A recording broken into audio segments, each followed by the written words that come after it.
ભૂમિ મેવાડ અને મેવાડના મહાન રાજપૂત રાજવી મહારાણા સંગ્રામસિંહ, જે ઇતિહાસમાં મહારાણા સાંગા તરીકે ખાનવા ખાતે ઈસવીસન 1527માં આ મહારાણા સાંગા અને મુગલ શાસક બાબર વચ્ચે ઐતિહાસિક યુદ્ધ થાય છે, જે ખાનવાના યુદ્ધ તરીકે વાત જાણે એમ છે કે પાણીપતના પ્રથમ યુદ્ધમાં વિજય પછી બાબરને સમગ્ર ઉત્તર ભારતના ફળદ્રુ પ્રદેશ ઉપર પોતાનું સામ્રાજ્ય વિસ્તારવાની ઈચ્છા જાગે છે, પરંતુ એમાં બે પડકારો છે, એક મેવાડના મહારાણા સાંગા અને બીજા પૂર્વી ક્ષેત્રના અફઘાન.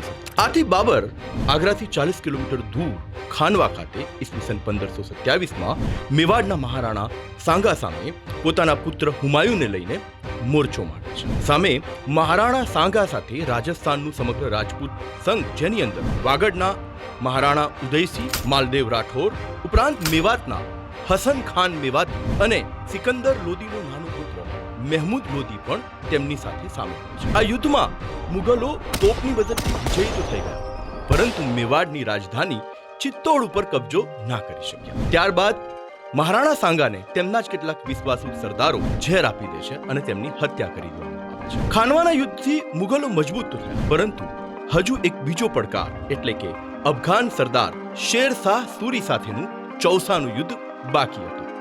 આવી રસપ્રદ ઐતિહાસિક માહિતી માટે ઇન્સ્ટાગ્રામ ચેનલને ફોલો કરો, યુટ્યુબ ચેનલને સબસ્ક્રાઇબ કરો અને મારી સાથે જોડાયેલા રહો.